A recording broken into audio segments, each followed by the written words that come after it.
Good afternoon and welcome to this EPC Online Policy Dialogue.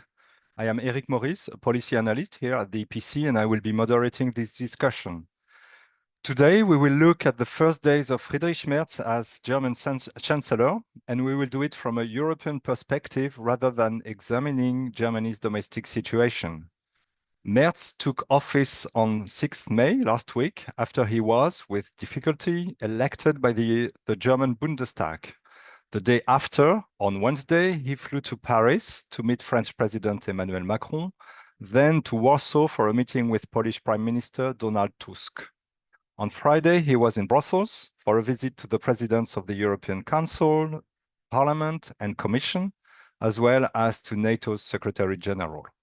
And on Saturday, Friedrich Merz was in Kiev with Macron, Tusk, and the UK Prime Minister Keir Starmer. The four leaders brought their support to Ukraine's President Volodymyr Zelensky and called on Russia to agree on a ceasefire. And meanwhile, the French and Polish leaders on Friday, Emmanuel Macron and Donald Tusk, met in Nancy in France and signed a treaty for closer cooperation and friendship between their two countries that cover issues like defense and energy. So after this very busy first week for Friedrich Merz on the European stage, what can be said about his views on the EU, about his priorities and plans? Will Germany bilateral relationships with France and Poland be central to these plans? And how do these two countries see the new Chancellor after the years of Chancellor Olaf Scholz? And can the Weimar Triangle that brings together these three countries really provide a new leadership for the EU now that we have a new German Chancellor? We will try to answer these questions with our three speakers today. First of all, Jolanta Szymańska, coordinator of the European Union program at PISM, the Polish Institute of International Affairs in Warsaw. Good day, good afternoon and welcome. Hello, nice to be here with you. Thank you for having me. We have also Sébastien Maillard, a special advisor to the Jacques Delors Institute and associate fellow at Chatham House. Bienvenue, Sébastien. Merci. Hello. Bonjour. Guten Tag. And my colleague Janis Emmanouilidis, Deputy Chief Executive and Director of Studies here at the European Policy Center. Before starting the... Yes, hello. I just said hello. Good. Before starting the discussion, I just want to inform our viewers and listeners that they will be able to ask their questions directly. For that, please use the raise your hand button on your screen or write your question in the Q&A space, and I will open your microphone as far as possible, of course, depending on the time we have. We have 1 hour until 4 p.m.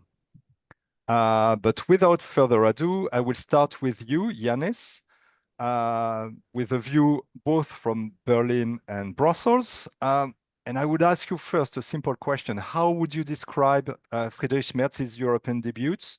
What EU policy can we see for now? What kind of initiatives is he promising or trying to push forward? So what kind of scorecard would you give to Friedrich Merz after a week in office? Well, thank you, Eric, first of all. It's difficult to give a score. You can say that it was, and I think that's the general appreciation, both in Berlin but also in Brussels, it was a rather good start.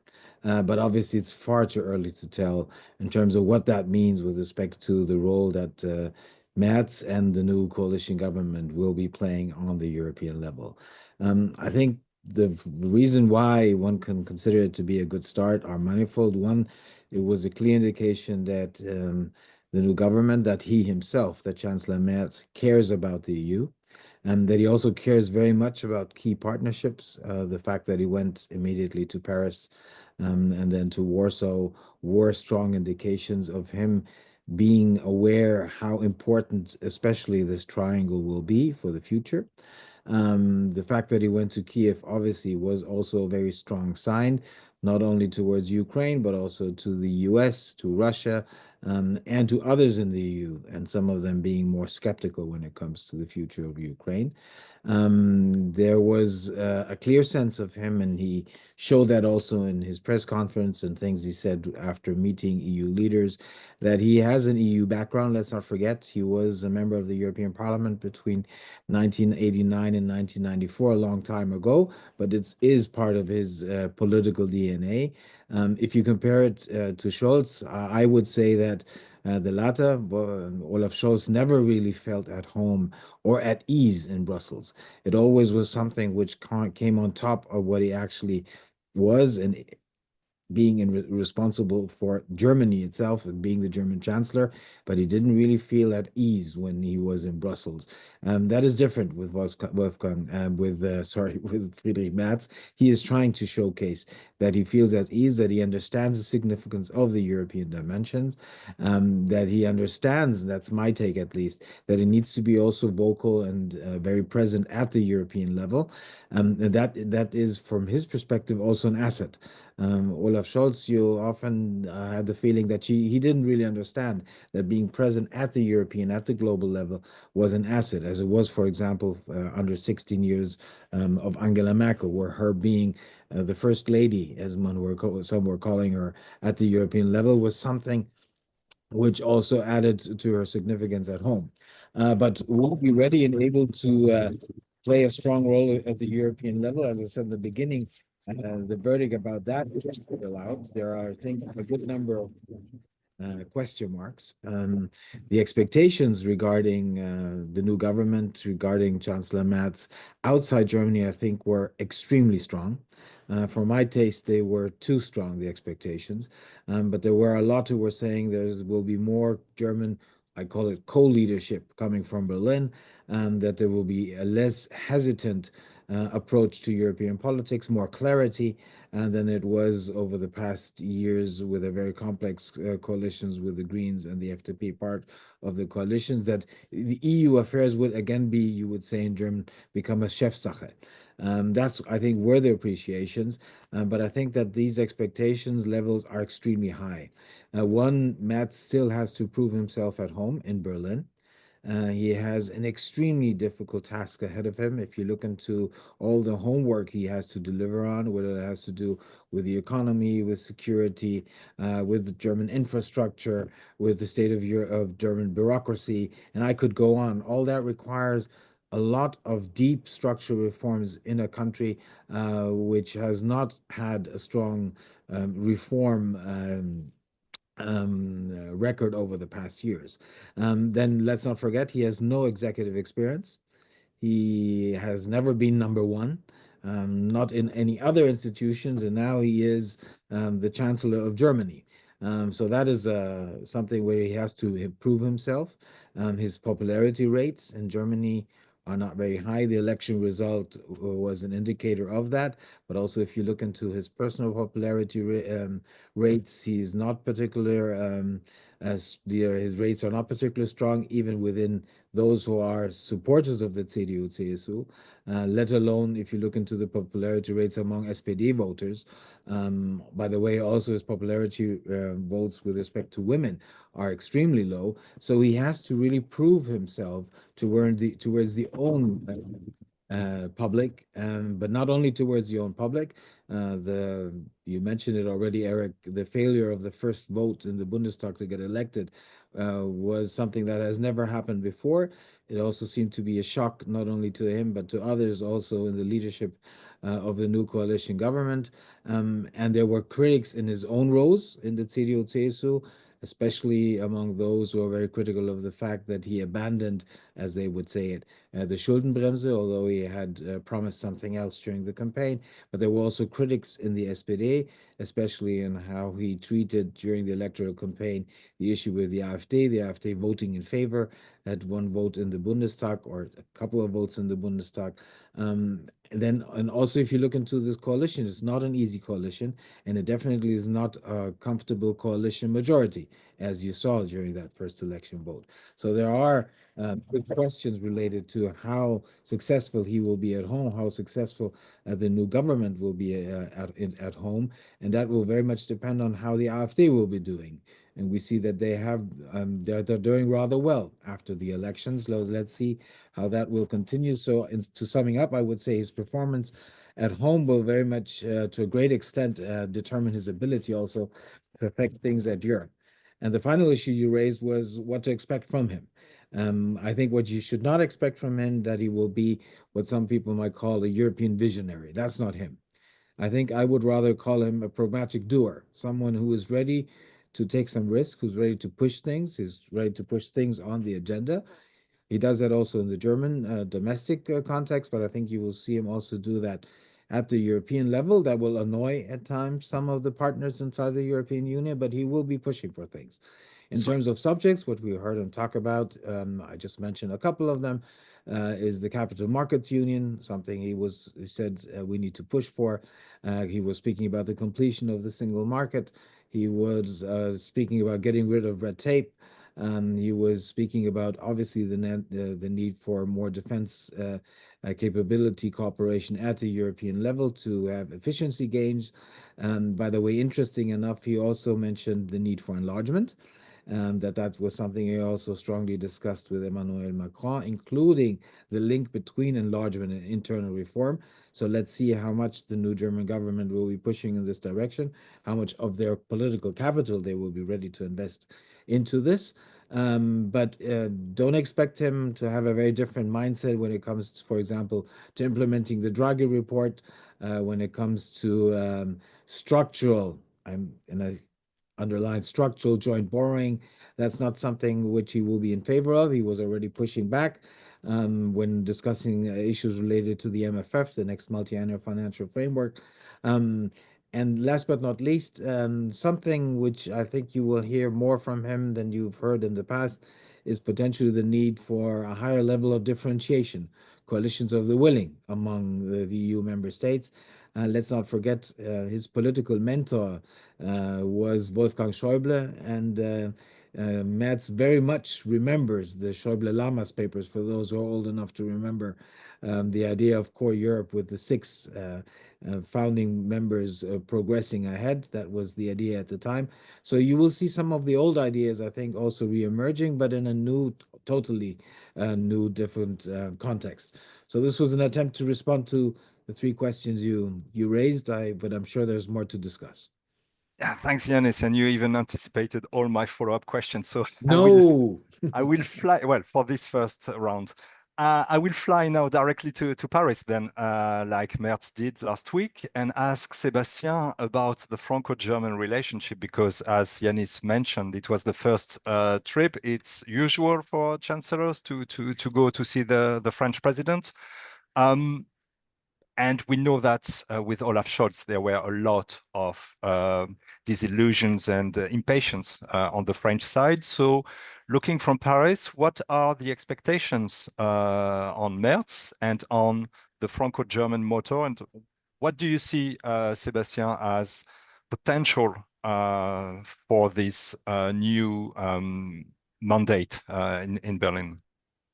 Thank you, Eric, and thank you for setting up this webinar on this at such a timely moment. I think there are very strong expectations, perhaps as Janis said, maybe too strong expectations from Paris, but I would perhaps put them at different levels. I think the minimum expectation is that it would be better than previously. And I think that the minimum is that it couldn't be worse. Not only because of the personal relationship that never really got any close between Scholz and Macron, despite many efforts on both sides, but also because of that 3-party coalition and the lack of clarity that was coming from Germany. So from Paris, the expectation is that it will be an easier relationship, not only at personal level, but also working with this coalition. We saw, as Janis recalled, that it's fragile, but it's still easier to work with a 2-party coalition. We've been there before than in the ample coalition. I think from Paris there, then I would say a sense of déjà vu with Merz is new in the sense that he has never had such a position, but he is a classical Rhenish Christian Democrat that the French are used to. And I think this is it's not, we're not going into any uncharted territory there. So the first minimum level of expectation is that it will only be better. But I think the perhaps stronger expectation is that Germany with Merz will not stay to a statu quo, because there was a fear in Paris that Germany, especially under the Merkel years, was too much holding to EU as it is. And I think Macron, when we all remember his the speech on his first term at the Sorbonne in 2017, was completely dedicated towards Germany. He had waited for the German elections to pronounce it, and he even had during his first election campaign said, "I want to govern with Germany." And I think perhaps with Merz, the strongest expectation is that he may at last have found the partner he has been lacking since 2017. So it can go that far. It went a bit with Angela Merkel, but I think this time there are these expectations. But not only with the Chancellor himself, but more broadly with this coalition, also with for instance, with the Defense Minister Boris Pistorius, which is not only popular in Germany, but also in France, and the defense minister that the French administration is much acquainted to. So things there are hope that yes, this leadership, Franco-German mortar, will deliver this time. Perhaps yes, on the Capital Markets Union that's been now renamed the Savings and Investment Union, as the Letta report has reframed it. Firstly on Ukraine, we saw also how even the change of tone with Chancellor Merz, and the fact that he's more open to side much more with Ukraine in delivering a long-range missile there. And later on, we'll see in the coming months if how this unfolds. But the best service this Franco-German mortar could give to the EU is having a joint position on the upcoming debates on the European budget, on the MFF, on the multi-financial framework. That's a tall order, but it's expected that there'll be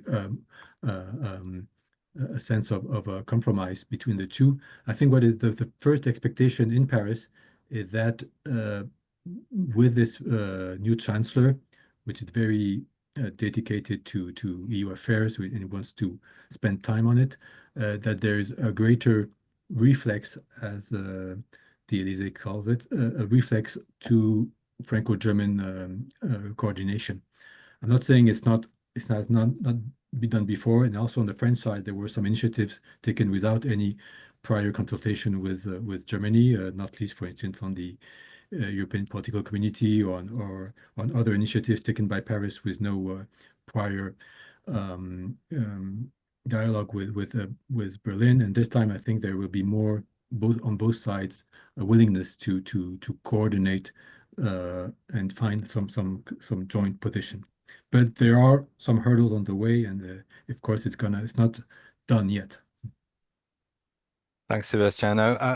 I would ask you also more precisely about economic relations, or at least relationship on economic issues, because, well, we all know that France is in a difficult situation and has been for many years, but also now Germany is not in a good situation economically wise, and also the political context. So in your view, does it make it the two countries in a similar situation, so more in a position to find agreements because they would have to, or will it make it more difficult because of course, each government, each country trying to defend its interests and views?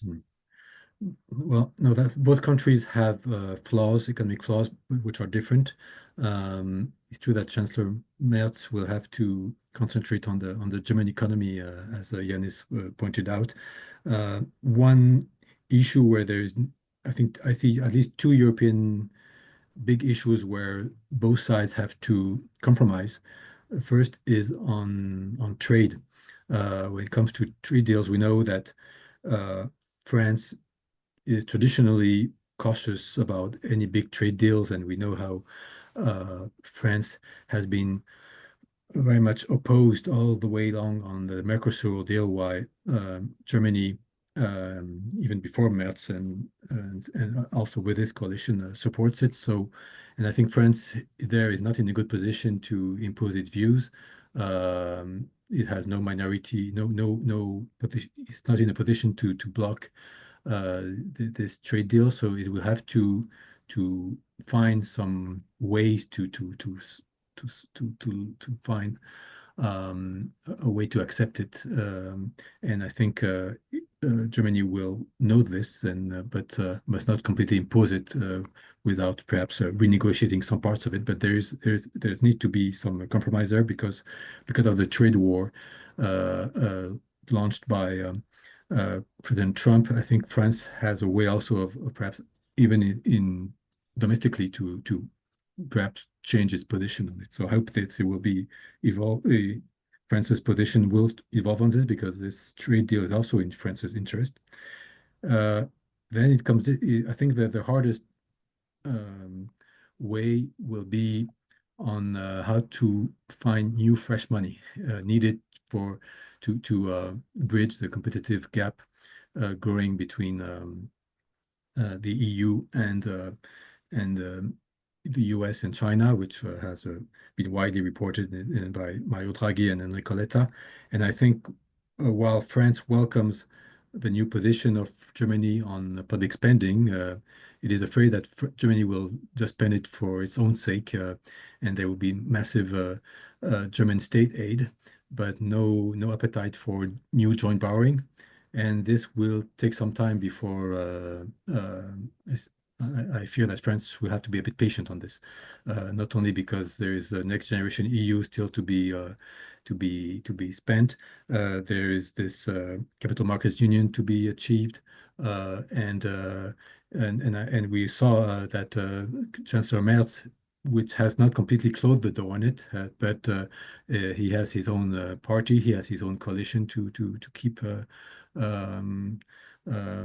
To keep together. So it will, even if he wanted to find a compromise with France, it would be difficult on this. So I think France fears Germany more spending for itself, which in a way France had always advocated, found that Germany was not spending enough. But I think there is now a fear that it will not spend enough for the whole of Europe. And I think there may be some discussions on what both countries mean when it comes to having a European preference, for instance, in defense spending, and to where we put the threshold there. So there's still much needed discussion on all of this. Thank you, Sébastien. So now let's turn to Warsaw, the last stop, or the second stop at least, of Friedrich Merz. Well, I think we all know that Polish-German relationship have not been easy in the past decades and years. So is Friedrich Merz showing more willingness to improve these relations? And how is the Polish government or is the Polish population reacting to that? And Jolanta, what do you see as points, elements on which the two countries could really work together bilaterally, but also in the EU context? Well, I think that when it comes to the change of the government in Germany, it was very much expected by Polish government, and Poland expects improvement both in bilateral relations, but also those in a framework of Weimar Triangle, and also in the context of the European Union, especially that Poland now holds the presidency. in the Council. In Poland, security is a crucial topic, and we know that the goal of Germany now, in line with Poland's interests, is to strengthen cooperation, including in support of Ukraine and maintaining also the American presence in Europe. And those elements, I think, are very much appreciated. And Merz considers Russia as the main threat to security in Europe, what is actually the very Polish vision. So we share the view on crucial elements of Poland's foreign policy currently. So this is, I think, very much appreciated. We know that Merz does not rule out also supplying new types of weapons, such as Taurus missiles, which the previous Chancellor rejected. So, and also German support for the European Commission's plans for expanding military capabilities and defense industry are also something that Poland share.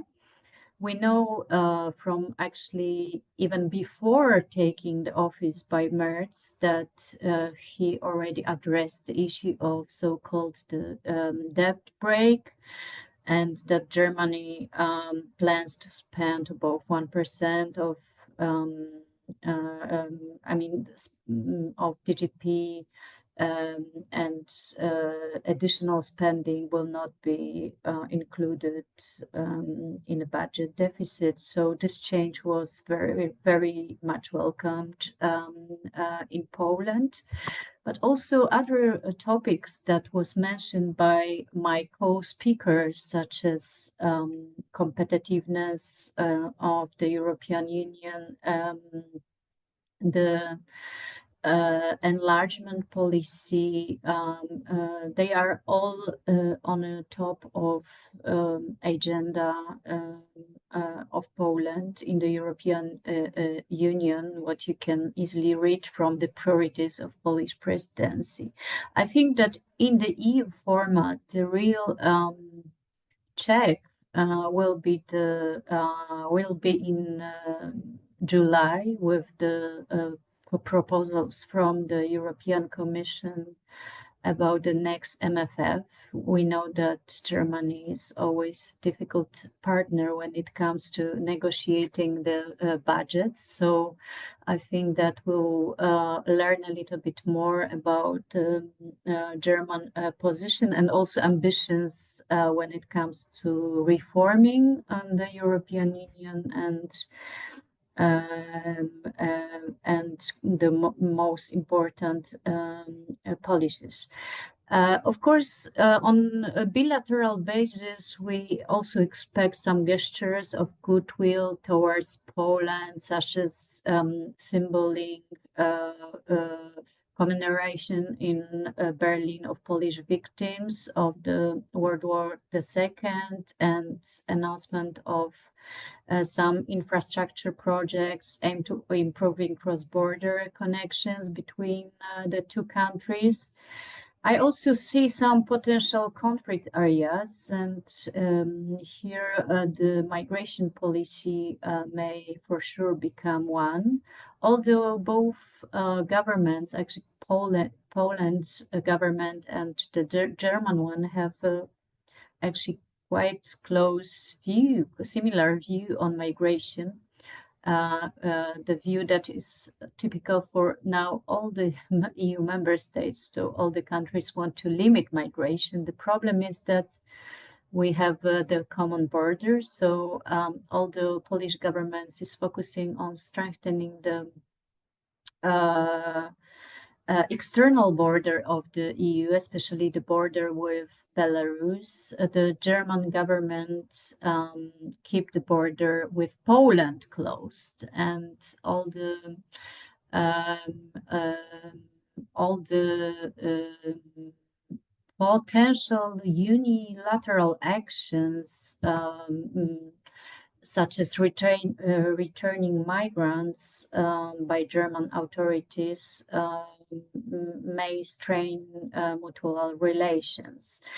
Especially that we are actually in a campaign mode in Poland internally, because next Sunday we have the first round of presidential elections, and as before every election, migration topic plays a role. I think not only in Poland but in all the capitals. So this element potentially may be used. Although generally speaking, I expect also with the presidential elections, the further improvement in relations between Warsaw and Germany, because it's very likely for now that the Civic Platform candidate will become the next president of Poland. So this foreign policy will not be anymore the field of potential conflict between government and the presidential office. So yeah, actually we expect improvement everywhere, I think, because it's not so difficult actually to improve, because the starting point is, so to say, not the best. So yeah, let's keep our finger crossed for further good cooperation. And if we look at the third side of the triangle, meaning the Franco-Polish relationship, so there was the signing of this treaty on Friday. What was the objective from Poland's perspective of this treaty? And is it seen as a complementary to the relationship with Germany, looking at this triangle format, or is it mainly or exclusively a bilateral initiative? Well, how do you see it? Because the timing also is interesting. Yeah. Donald Tusk meeting both Merz and Macron in 2 days. How do you see that? Well, I mean, the context of signing this treaty with France is very specific. We recently could observe an essential change that occurred in French Eastern policy after Russia's full-scale invasion of Ukraine.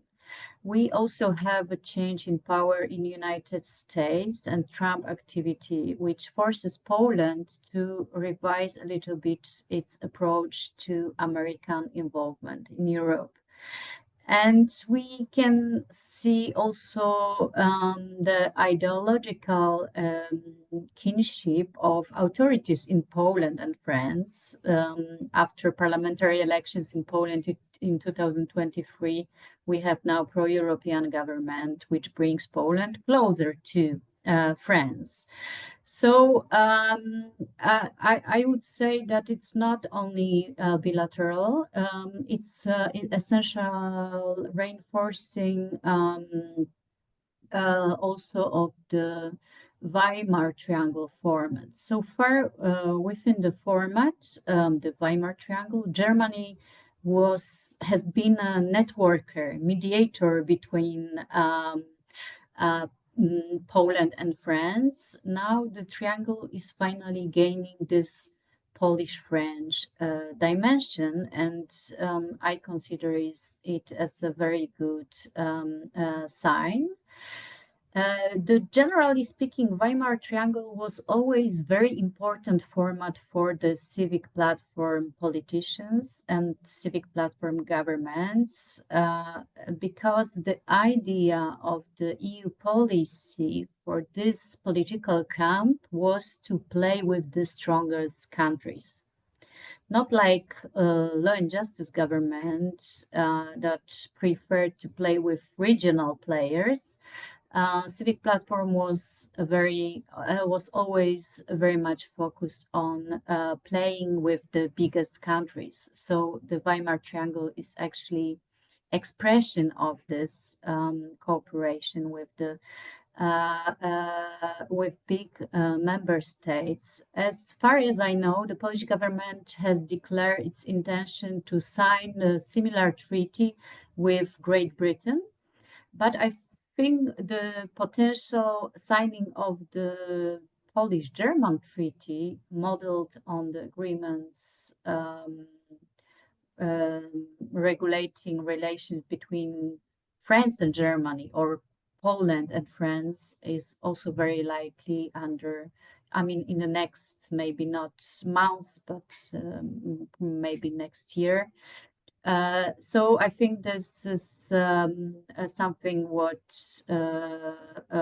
we can expect in the future. Thank you. So I would ask the same question to Sébastien, the other countries signing this treaty. From the French perspective, what is the interest in signing? Well, Jolanta said that there was a reorientation of France's policy with Central and Eastern countries, but what's the objective this year, and especially a few days after the arrival of the new German Chancellor? Is it also seen as a wider initiative in the context of the Weimar Triangle? And I think it's a very important initiative taken both by the fact that the new German Chancellor traveled both to Paris and to Warsaw, but also that at the same moment there was the signing of this Treaty of Nancy, it's called, because it could have been, well, there was the symbol of the 9th of May, of course, the European Day, but I mean, the fact that it was right after Merz's coming to election as Chancellor, I think also showed that it was all about this triangle, which is the revival of an old format, but which of course makes takes a new dimension in the midst of this geopolitical tumultuous moment we're going through. For France, it's actually, this treaty is an addition to other comparable treaties it has signed with Spain, with Italy, and of course at the very beginning with Germany. But I understand it the willingness also not to put all our eggs in one German nest.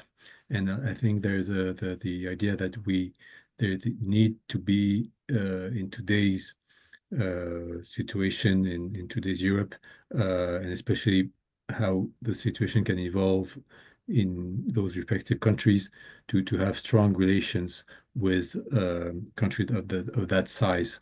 It's true, it's the first treaty of that scope that France signs with a country that is not immediately its neighbor, and I think that's matters a lot. But it's quite I see a lot of symbolism to it, a lot of potential, which still needs to be unleashed. I don't know if we go as far as issues like sensitive issues like nuclear deterrence for Poland, but as Jolanta rightly pointed out, the fact that it comes at a moment where we see a disengagement, to speak broadly, of the US in Europe, and a strong, ever more threatening Russia. There's really much stronger need to enhance these kinds of relationships also that go beyond the EU. And I think what makes the Weimar format so appealing at the moment is that when we talk about hard power, when we talk about issues that go beyond the traditional competence of the EU, we need intergovernmental cooperation such that the Weimar can enhance. It's also, of course, needed in the framework of the EU, and the Weimar Triangle must be closely related to the initiative of the Commission. But I'm also quite interested in following what we see more and more called the Weimar Plus, which comes with countries I stated, the UK, and there will soon be also another the treaties between France and the UK, called the Lancaster treaties, are being also reinforced and refreshed to also have this relationship strengthened. So it's in a way it's a return of the states actors in the playfield of Europe and the big states, and to bring more leadership and more autonomy towards in this watershed moment for European integration. Thank you. And before turning to Janis, I will remind our audience that you can send your questions in the Q&A if you have, and then I will be able to open the microphone for you. Janis, I will ask you two maybe difficult questions. The first one is, how much interest does Friedrich Merz have in the Weimar Triangle compared to the bilateral relationships with France and Germany? And the second question is, do you believe in it from your experience in EU politics? Do you believe in a new momentum for this format, the Weimar Triangle, and what can it bring to the EU in terms of leadership or new ideas in the context of a differentiated EU, as you mentioned in the beginning? Well, first of all, I think from my own personal perspective, having analyzed European politics for a long time, but also from the perspective of what you were addressing, i.e., the perspective of the new government of Merz himself, I think there is a strong appreciation that you need a functioning Weimar Triangle.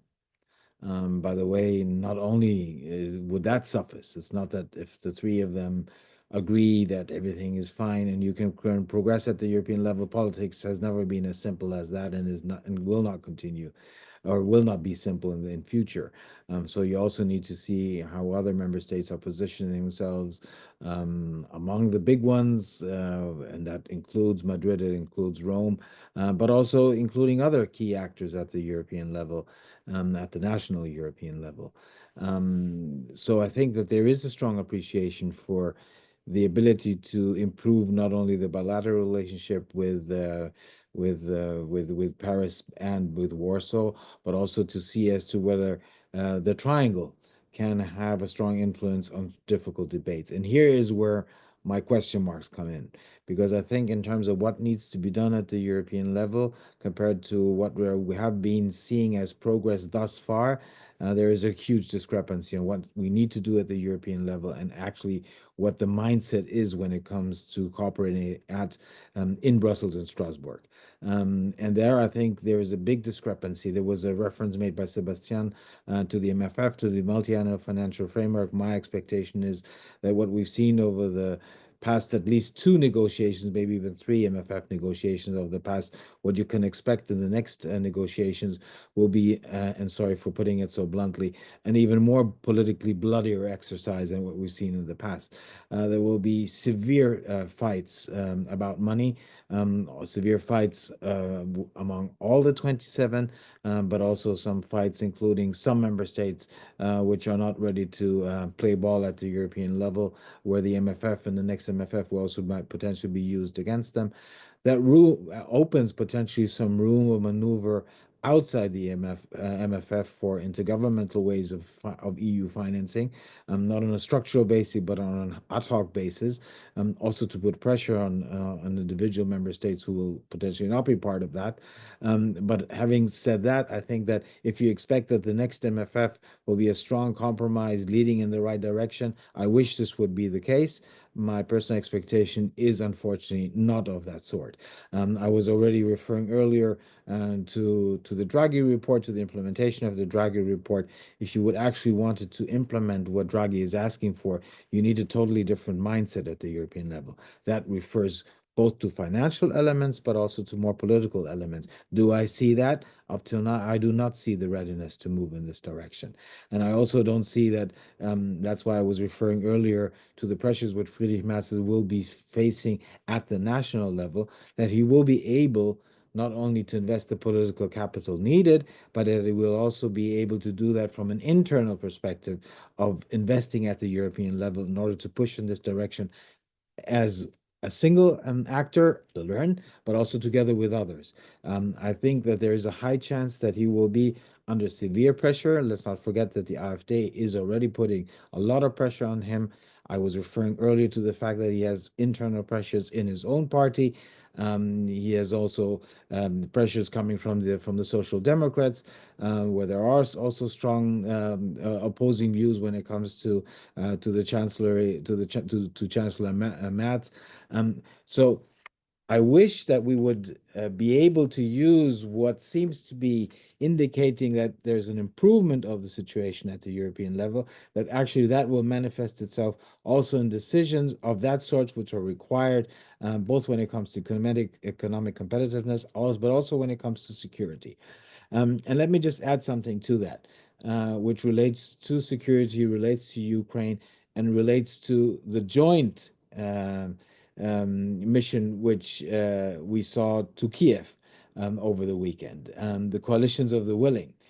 Here, I feel that there is a danger, and I'm not sure that I understood Sébastien correctly, so correct me if I'm misinterpreting you, that yes, you have coalitions of the willing, but they are very much intergovernmental.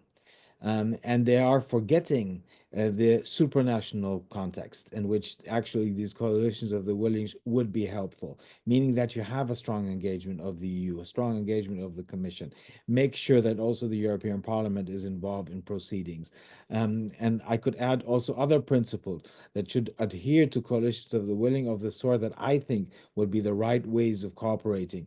If you might allow me to also use that expression, because we used it at the EPC, you need some sort of a supra-governmental avant-garde, an avant-garde which uses the intergovernmental but also has the supranational in mind. But if you talk to people about different issues, whether that relate to security, whether they relate to Ukraine, and that sort of coalitions of the will, including also non-EU actors, the reflex often is, do we actually need to think of these dimensions? Do we really need to think of the EU dimension, the institutional dimension? Or is this not something we can do on our own? And that, I think, is one, dangerous for the EU itself. But second, purely intergovernmental coalitions of the willing also bring with them uncertainty. They are much more volatile in terms of the leadership they can exert at the European level. If you have these coalitions of the willing, which are purely intergovernmental, leaving aside as much as possible the European dimension, I think that would be pointing in the wrong direction. But I see indications of that sort. So when we talk about coalitions of the willing and differentiation, and I think that Merz will be pushing in this direction, there's a big question mark as to what kind of coalitions of the willing we're setting up. And I see indicators of things potentially moving in the wrong directions. Sébastien, yes, you want to No, just to clarify perhaps what I was thinking of, I think this intergovernmental dimension is key when it comes to supporting Ukraine to offer security guarantees. But I think it really needs to, and I agree with Janis on that, to be working hand in hand with the European institutions, with the European Commission, when it comes to anything related to the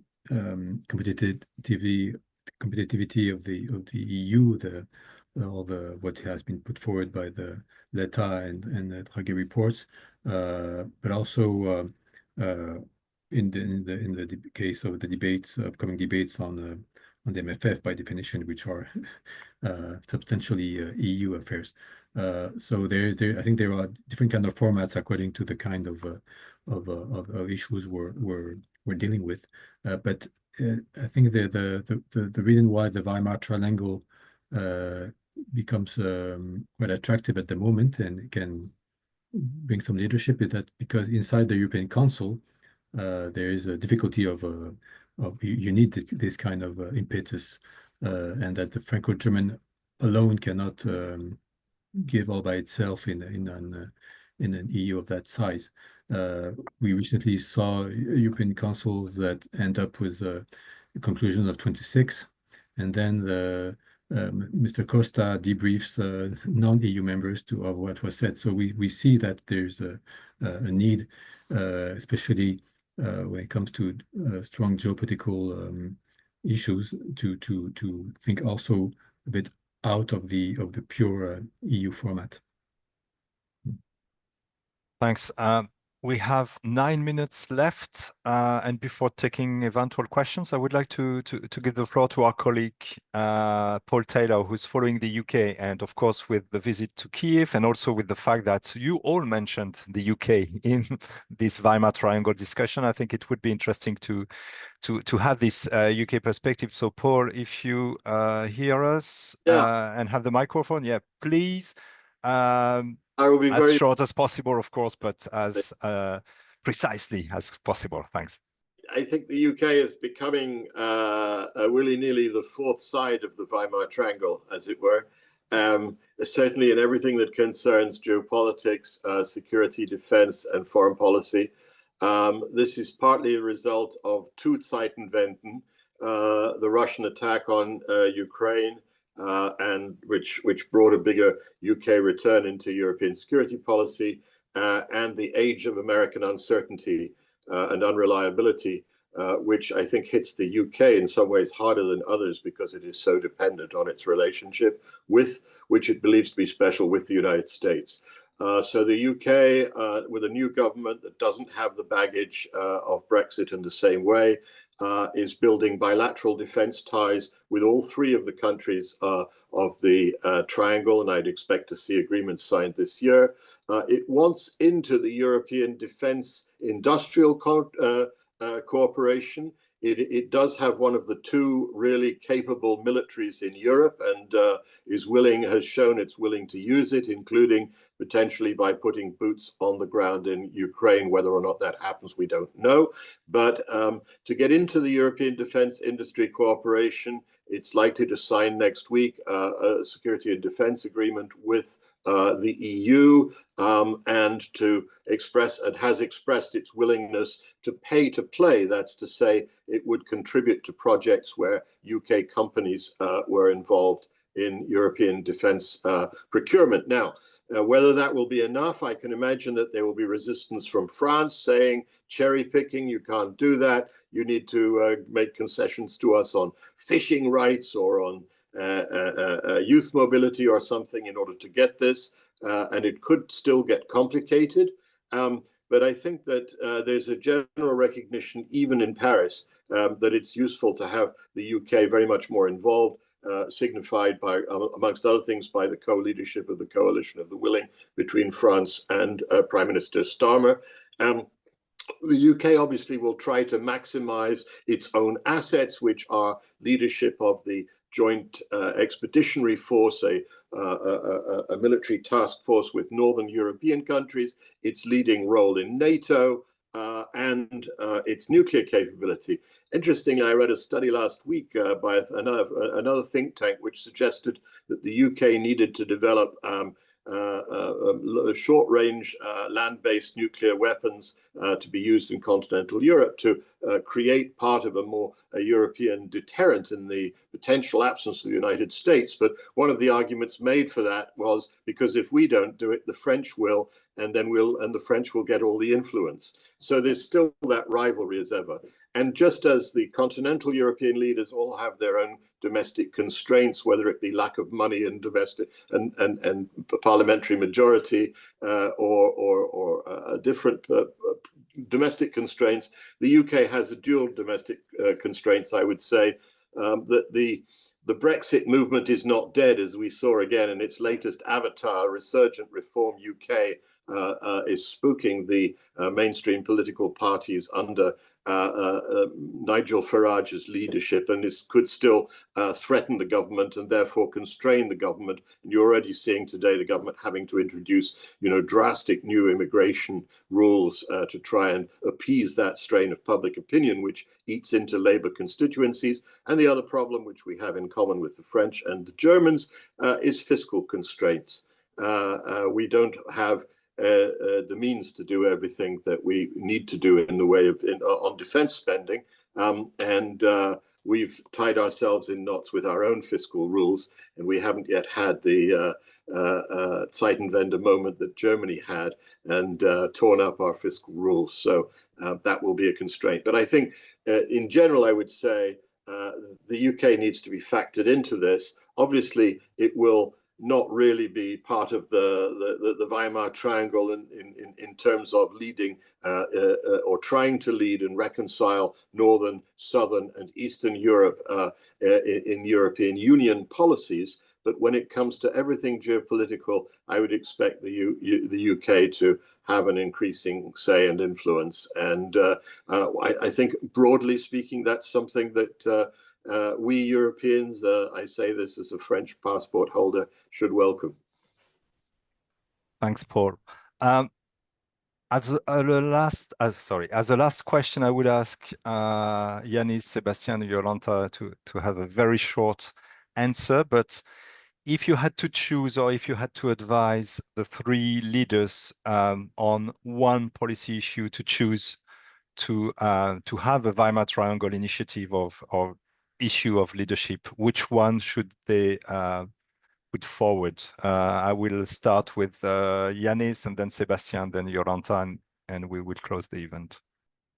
I think this, from my perspective, is a relatively easy answer to a rather relatively difficult question in terms of how to implement. And for me, it is clearly the future of Ukraine, which is the cornerstone of the question related to Europe's future security. That also involves the question of how to deal with the potential membership of Ukraine, and not in the long term, but rather in the short to medium term. And that then relates also to the question of how the EU needs to prepare itself for not only potentially Ukraine joining, but also other members, other countries joining the European club, which then brings not only enlargement into the equation, but also EU internal reform and how to link both elements with each other. But I think all these things need to be thought together, and we are pushed in this direction by the double Zeitenwende, which Paul was referring to, one related to the invasion of Ukraine, but also to the fact that on the other side of the pond, we have an uncertain actor, and that is a mild form of putting it. Sébastien, your advice? I fully agree with Janis on Ukraine and enlargement. I will be just wary about everything that has been said about the Weimar Triangle. Of course, let's also wait for the presidential election in Poland to see what happens, because depending on the result, I think the format may be more or less efficient depending on all the own political dynamics in Poland.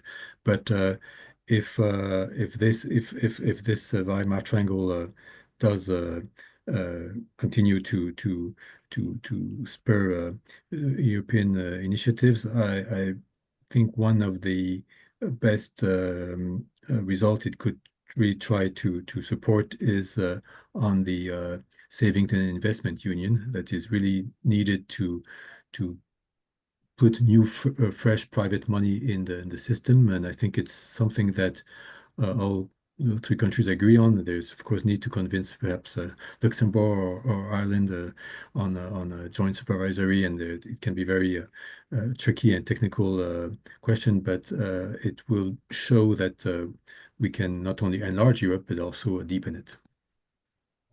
Jolanta, the final word for you. Thank you very much. So I would also advise to create kind of European front when it comes to talks about Ukraine's future, but also with talks about the trade deal or trade solution in relation to the United States. I would also advise the three countries to coordinate a little bit on the next MFF to avoid catastrophe during the negotiations. That would be very welcomed in things easier for the whole community, I think. Well, thank you to the three of you, Jolanta, Sébastien, Janis, and we'll have other opportunities to follow all these developments. Thanks also to Paul and to our audience, and I wish you a very good afternoon and a very good week. Goodbye. Thank you. Bye. Thank you. Bye-bye. Bye.